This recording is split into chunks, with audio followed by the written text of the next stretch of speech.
Hello everyone, welcome to my first tutorial. I'm going to show you how I do chipping on my models.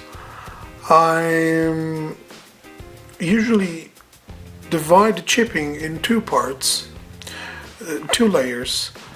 The first layer simulates the chipped paint of the vehicle, so it's a very superficial layer. Simulates scratches and small abrasions to the paint work of the vehicle. And the second layer is to simulate the red primer beneath the chipped paint, simulating deeper chips on the vehicle. For the first layer, I'm going to use Vallejo model color white and buff in equal parts, a bit of a scarring pad and tweezers. For the second layer, I'm going to use flat red, mahogany brown and black mixed in equal parts so that we can get the red primer that shows beneath the bigger chips. For that, I'm going to use a very fine brush, and if you can, I would advise you to get a brand new brush every time you do a new model.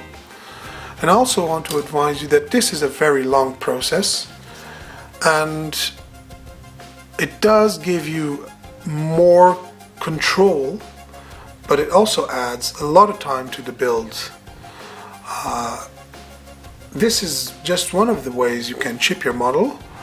This is the way I like to do my chips, but there are plenty other ways to do it, and well, you might like this one as well, or you might want to try this one as well.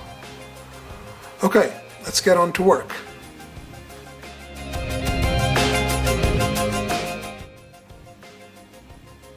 So let's do the first layer of chipping, and for that we're going to use the white and buff from Vallejo. We are going to use it in equal parts. I usually work with small amounts, 1 drop at a time mostly, or 2 drops. So 1, 2.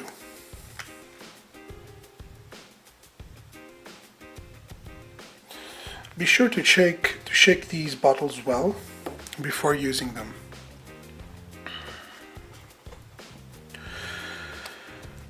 Now we're going to take a simple brush. You're going to mix the paint till it stays, till it gets really well mixed.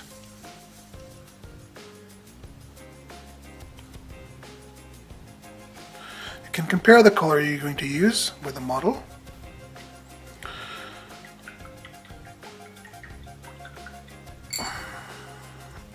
And before we start, I just want to show you I've done a good part of the model, most of it, and as you can see here, I've added these light chips all over the model. I took care to add more chips to the areas which were more subjected to wear and tear.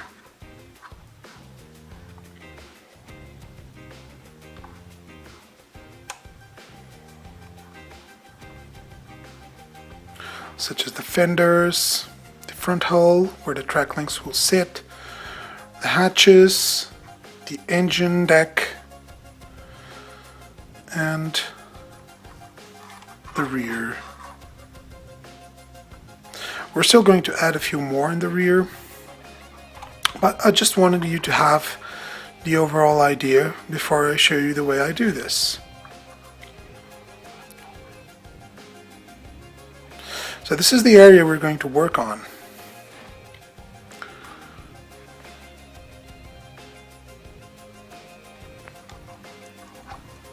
Now, we do is we take a bit of the scouring pad. What I usually like to do is adjust the scouring pad and the tweezers in a way that has these little threads coming off, and it's ripped. I want it to be ripped. Ripped means random. When we're happy with it, we take a paper towel,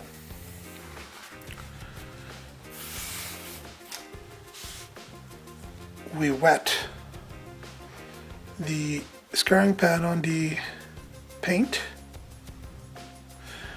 and we clean most of it off.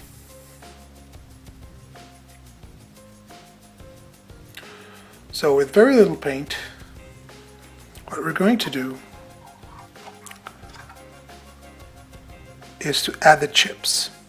So very gently, just tap the areas you want to add the chips.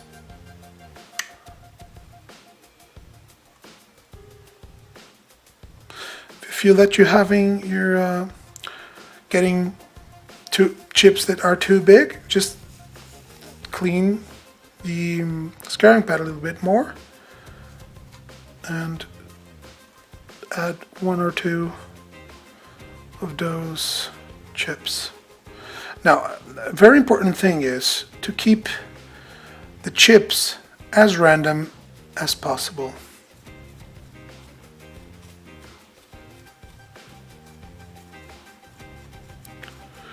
You don't mind that these are, not be worried if these are a bit light, because these will be further blended.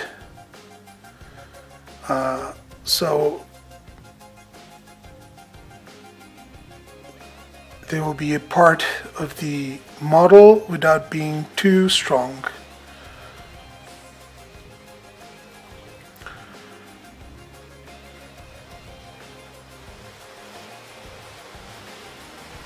Now, I can show you that on this side we have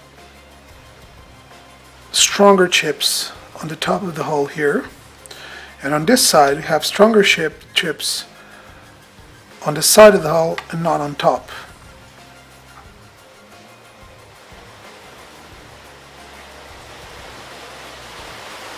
Okay, let's keep going. Get some more.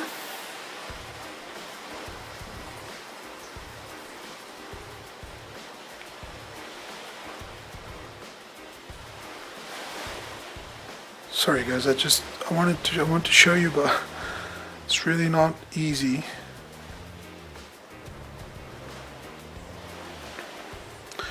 This area here, there's a mechanism that goes up and down, and I think we could add a bit more.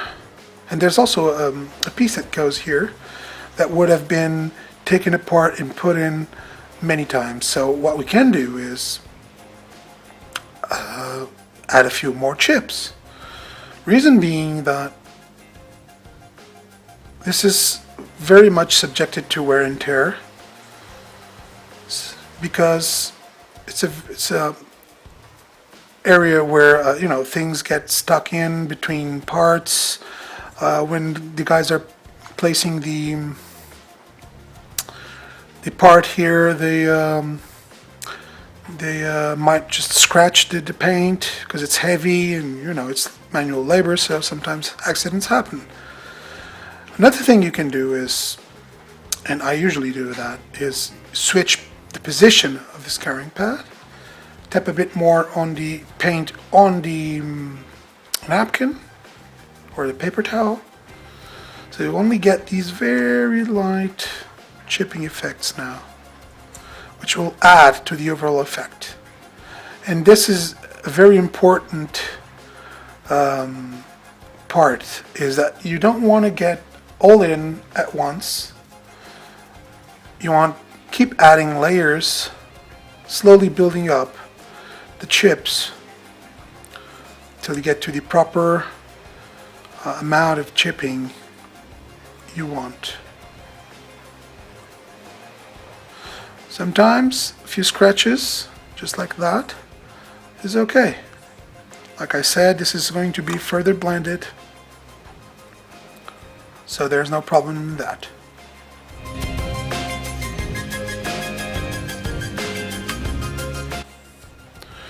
Now, I'm going to do side fenders.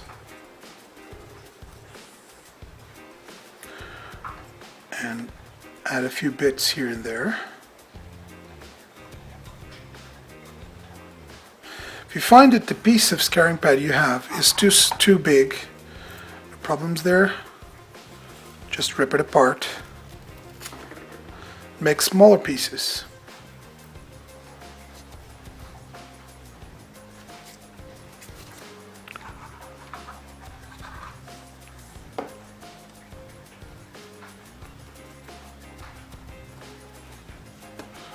Just like that.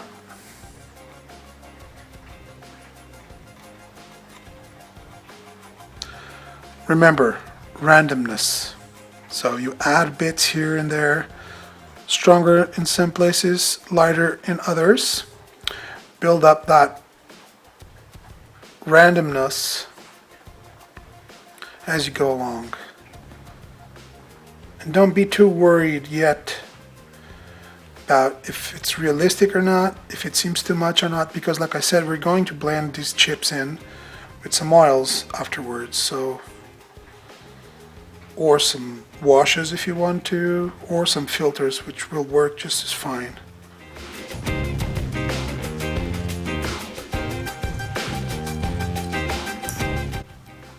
In the front, we have this pattern here on this fender, so I'm going to add a bit more chipping on this fender here so that we have different patterns of wear and tear.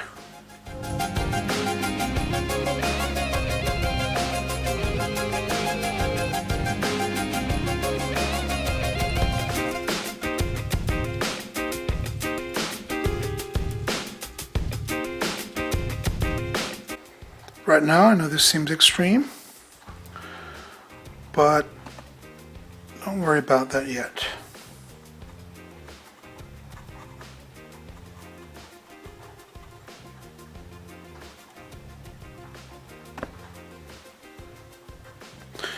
If you make a mistake, don't worry. Just dab some water and clean the area. Then dry your brush, pick up the paint, use a bit more. The best part of working with acrylics is that they really dry fast. So if you jump from area to area of the tank, the previous work you've done is dry. And when you get back to it and you make a mistake, you can clean it up. And, well, no problems there.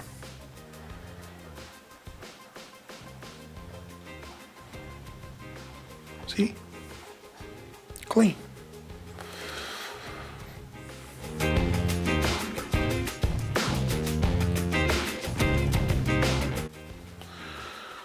Now,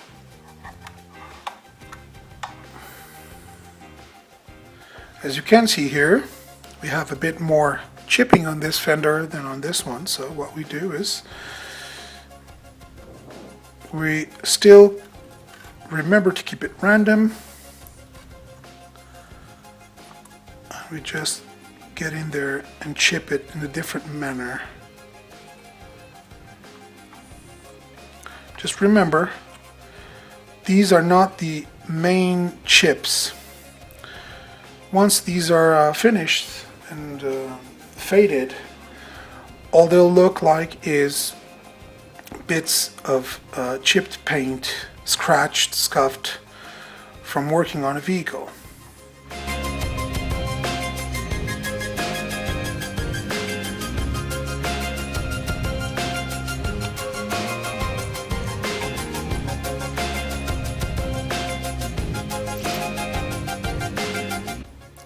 Small chips are very important. They give texture to your vehicle and allow for it to look more realistic.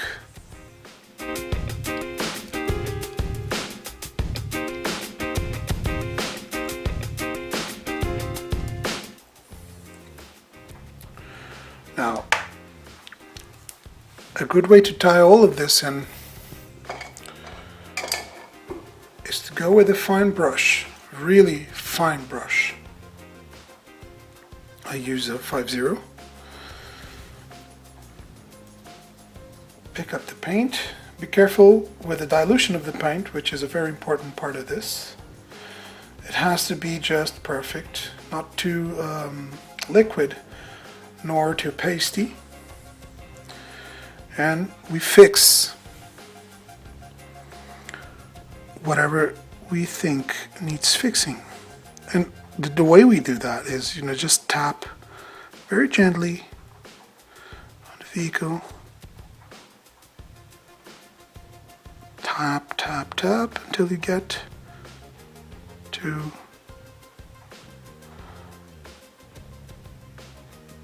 the way you want it to look.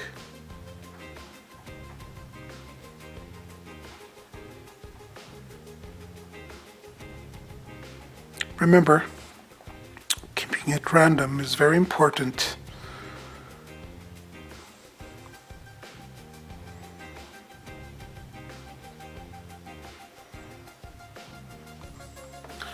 You can also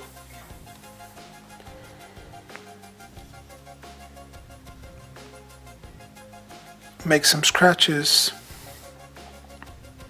on the vehicle very lightly.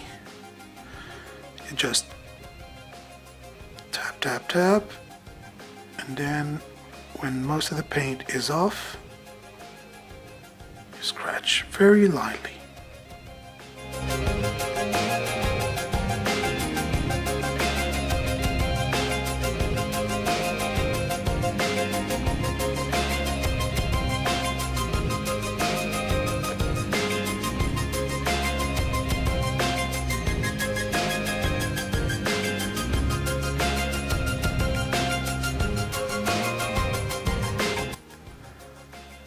This is a very long process,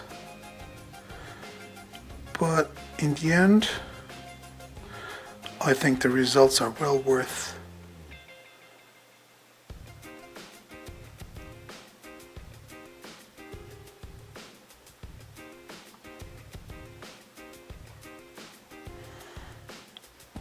the trouble.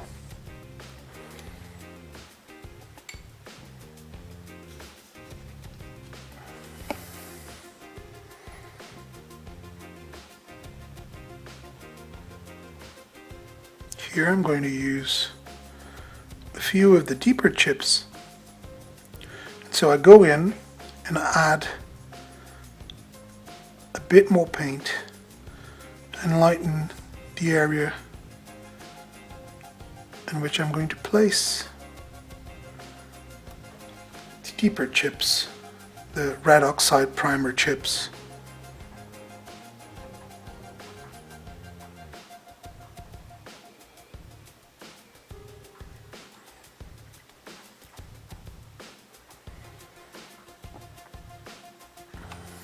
So all you have to do is repeat the whole process in the entire tank in wear and tear areas. I usually skip that part on the lower hull on the road wheels because it's going to be a bit muddy, not completely gunked up with mud, but it's going to be dirty and dusty, so we can skip that, no problem.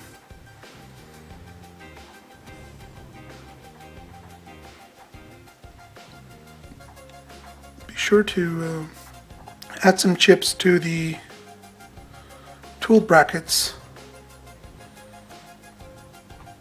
make it look more realistic.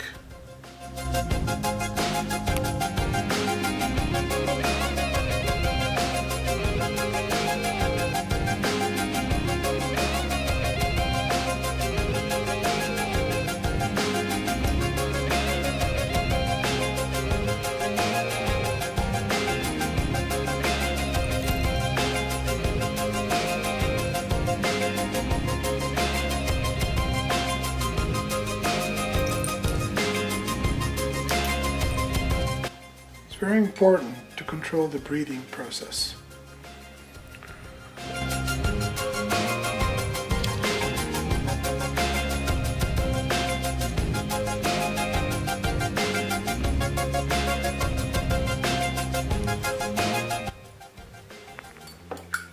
So I have done this whole side. I'll still add a few more details, but for demonstration purposes I think this is good enough. So see you on the next bit.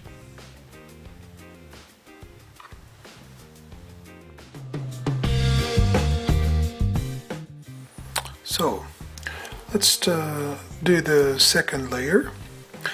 First of all, I want to apologize for the video quality on the first layer. It was a bit out of focus. Something happened with my camera and I'm not sure what. Hopefully that will be okay on this video, on this layer. So I've done most of the secondary chips, as you can see here. See here, here. Now these I'm not going to use as much of these chips as the lighter ones. Reason being that this is where the paint has been totally chipped, so we want to preserve,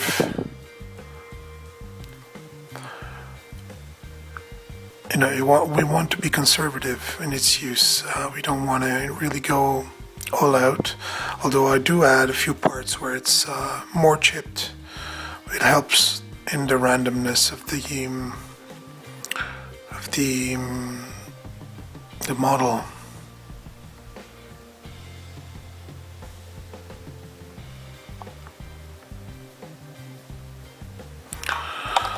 So this side is done, and I'm going to show you how it's done in this hatch here.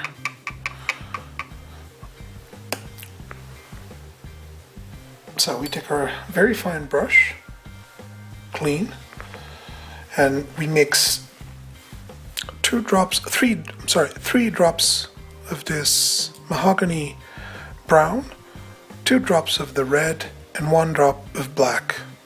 I had said in the first part of the tutorial, I had said that in equal parts, but it's not true. 3 drops of mahogany brown, 2 drops of flat red, 1 drop of black.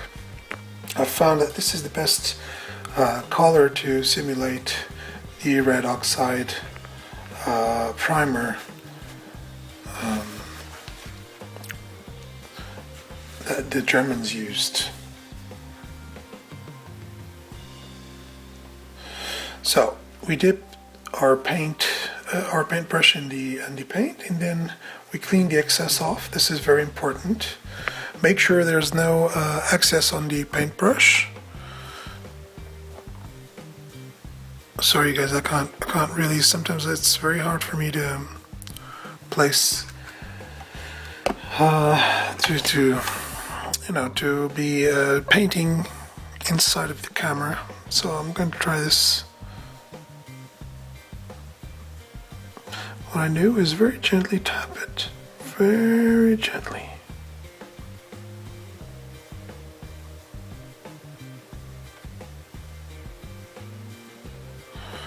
Don't know if you can see that. I'll try and bring it up. Let's see.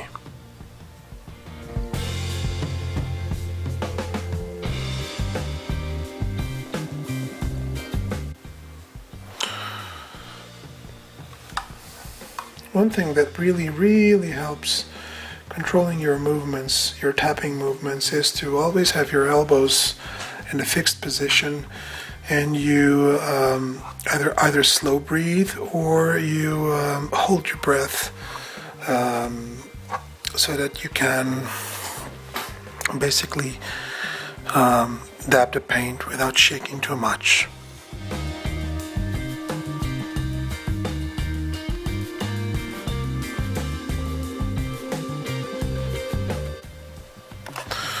Another very important step is to always clean your brush every time it starts to make your life harder.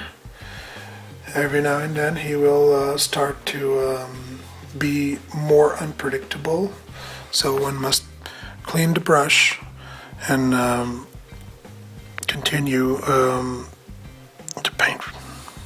paint.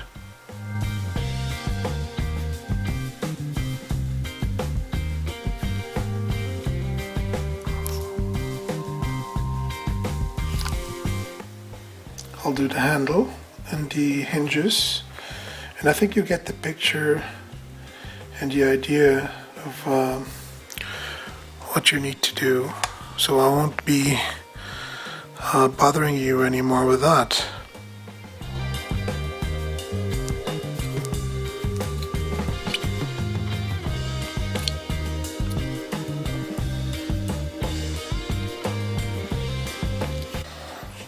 Remember to go in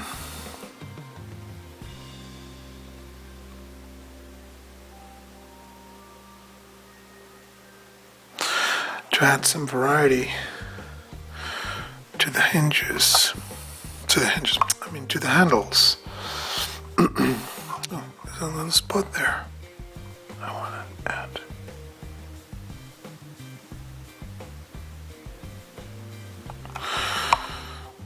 So these effects will be very subtle once we have everything faded and weathered. Plus on this specific vehicle I will add most likely fuel stains and that kind of weathering. So you can see how it's made, how I do this. I must apologize, guys, because it's really hard for me to speak while I do this. I must always hold my breath, so it's really hard to do this. I'm going to show you the way I do the chips on these corners is simply tapping in an angled position, simply tapping very gently the model. And if I want to do, for example, a scratch or some kind of effect like that, I usually just very gently apply a little scratch. Other times there's no need to scratch, you can just tap a few dots in unpredictable places. It'll add to the overall effect and bring the model to the next level. So guys, I think basically this is it. This is a very long process, as you can see. I usually take at least 3 days to do an entire model, but because this model has visible interior and other sub-assemblies that will need extra care, I will most likely take a full week of work on this part. The chipping is the most